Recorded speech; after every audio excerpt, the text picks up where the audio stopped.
My name is Rajiv Fogat, and I'm a Chief Technologist for Auto, Aerospace, and Defense Industry for IBM. Today, I'm going to share my thoughts on mentoring and coaching. So, why mentoring? Because you cannot make all the mistakes in the world, and you should learn from mistakes others have made or the knowledge others have gained, and get that knowledge through the mentors. How many books can you read in a day? A lot of people who are successful leaders spend a lot of time in reading books and gaining their knowledge that way. For example, Warren Buffett reads about 500 pages every day, and Bill Gates reads 500 books a year.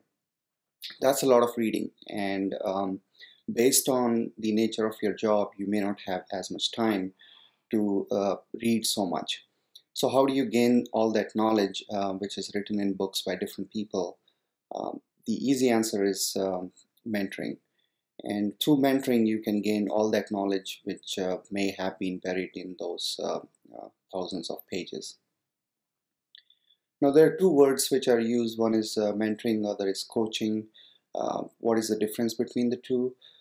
They both use the same techniques and same methods, but coaching is a short-term, task-oriented mentoring, and to gain the knowledge on a specific topic for a specific task is where coaching comes into the picture. Whereas mentoring is a long-term relationship, and mentoring provides a long-term way to gain a particular skill. For example, if you need help on a technology implementation for your project, you will look for a coach who can guide you through how to use that specific technology for that project. Whereas if you want to develop leadership skills, you might look for a mentor and develop a relationship with the mentor and learn over a period of time. So that's the major difference between mentoring and coaching. Now in IBM, we have formal programs for both mentoring as well as for coaching. For mentoring, we use an app where coaches can share their knowledge and expertise on specific topics, for example, artificial intelligence or Watson or a specific API in Watson. On the other hand, um, the employees who need coaching on those specific topics, they can search in the app and they can find coaches for specific topics. So that's for coaching. That's how we do coaching. Find a coach, work with them on a specific topic, and you're done. Whereas for mentoring, there are several programs, and all the programs are provisioned through um, an internal mentoring at IBM portal. All the program details are provided through that portal, and IBM also promotes and encourages external mentoring through other channels like LinkedIn groups, where IBMers and ex-IBMers can connect for mentorship or mentoring relationships. Mentoring and coaching has been crucial to my own career, and I have benefited greatly from both formal and informal mentoring programs. For any professional certification, IBM HR requires to have a mentor so that there is a formal relationship, and the coach or the mentor can guide you through the process for getting the certification done, or the mentors can find relevant um, prodigies or relevant mentees who they can mentor on those certification topics. So certification program is very complex within IBM. It's not where you just take an exam and you pass the exam, you get certified. The profession certifications are a lengthy process where you have to capture the experience you have gained on specific topics which are relevant to that specific profession. And the mentors provide help with how to write that package, what are the relevant projects or expertise you need to share, and then they review the package, and they also help you with the process of certification, preparing you for the interviews, what type of questions can be asked by the certification board. So all that is provided through mentorship, and that's a formal mentorship where you have to declare in your certification package who was your mentor, and the mentor has to review and approve your package before it goes to the board. So I have gone through all that, and I have also provided mentorship, um, because the certification program also requires you to have at least 5 mentees who you are providing mentorship to, and 3 of them should be active mentorship relationships, and then 2 of them can be your past mentees. So at least 5 for expert and thought leader level certification program in the professions requires you. So that tells you that how much of an emphasis IBM gives on mentoring programs, because IBM believes in the mentoring as a way to share expertise, gain knowledge quickly, and from people who have gained that knowledge in past, and they can share their expertise with the mentees. Um, I have coached and mentored more than 35 people in IBM in different time periods, of course, and I currently also have 5 to 7 mentors at any given time. Now, how do you find what type of mentorship do you need? So, from a long-term mentor relationship perspective, you need to identify what type of goals you have for the mentoring program. What do you need from the mentor? And then you start looking for a mentor who has that type of experience and expertise. And you reach out to them through different channels. The best way is to find somebody who is, in your close circle. When you talk about networking, um, we will call it the level 1 of the network, where you are directly related to somebody. Either somebody is your executive, somebody is your leader in your management chain, and they have the same profession as you. For example, if you are an architect, then you need somebody who is a senior architect who has more experience and expertise than you. And then you need to define goals as to what do you want to achieve from that relationship. Um, for example, in my career, I have had several leaders who have coached me, who have mentored me throughout these years of my tenure at IBM. And one of my mentors is Jeff Powers, who is involved at Purdue, and he's teaching. He was my client executive, and we worked together for several years, and we enjoyed that working relationship.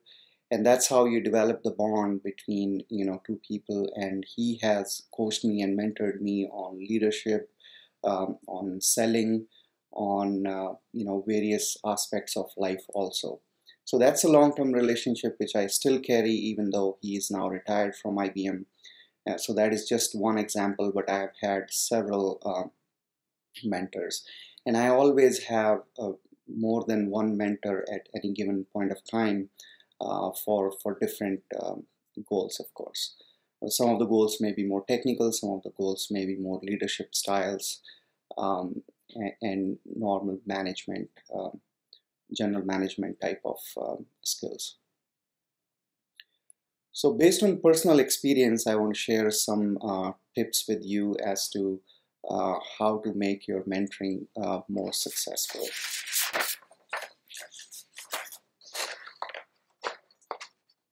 So mentoring, of course, is a two-way street, that you need to be communicative, you need to be responsible, you need to be accountable for your mentoring relationship.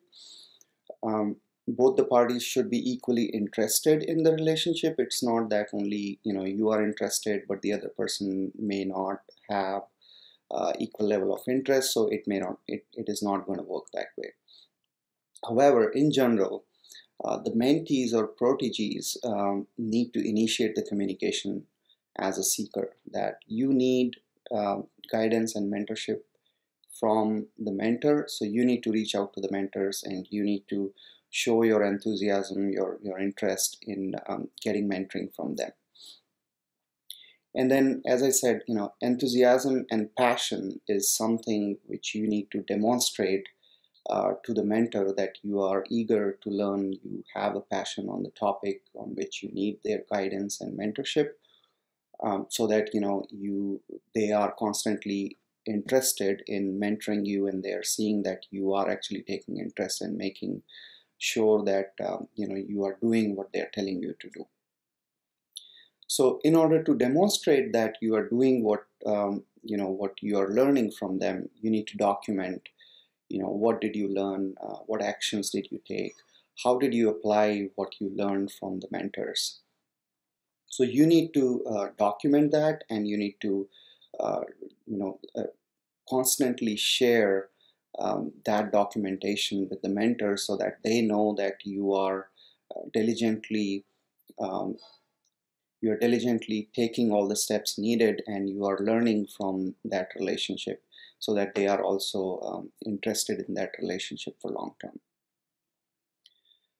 Mentors also want to learn from mentees. As I said, it's a two-way street. So mentoring is not all about teaching. It's not about like a professor or lecturer giving a lecture and go away, right? Mentorship is a relationship where the mentors also want to learn from your expertise. You may have different skills than what they have, so they want to learn from you. So it's always good to share what you are doing, how you are doing it, what type of expertise you have developed. Share that expertise by some means, either constantly sending them what type of projects you're working on, what did you publish, if there's an article or paper you're writing, share those things with the mentors, so that they are also interested, and they also feel like they are also learning from you. And then social media is a strong platform to stay connected and to share your knowledge and to build a network around you of great mentors from where you can learn a great deal. So stay connected, build a strong profile and presence on social media, create your personal brand. We can talk on the personal brand topic separately, but that's a very, very strong way to build a strong network around you of successful people, great mentors and leaders from where you can continue to learn. So things you need to avoid in the mentorship relationship is that expecting someone to come and say that I want to mentor you, that's normally not going to happen. So it will not work. So be a seeker and go seek out mentors, go talk to them, reach out to people, because you may not hear back from everybody may not be as interested. So you need to find out that who is the right person. So you need to reach out to multiple people. Now, reaching out doesn't mean that you can, send, blinded emails to anybody and everybody, or messages. So be very selective, be very concise and precise in terms of what are your goals, what you're looking for from that relationship, so that they feel that the interest is there and they know, what is being expected from them. The other thing, which is not good, is not following up. So, everybody, all of these leaders or your mentors are going to be very busy in their day jobs. So you need to make sure that you follow up with them on a periodic basis, not in terms of, just getting the message across, but also to make sure you are demonstrating your progress. As I said earlier, communicate your progress, communicate what you're doing, share what's going on, so that they know that you're constantly being in touch, and they are obliged, or they are interested in getting back to you. So those are some thoughts I had. I hope you will benefit from my experience of mentoring and coaching.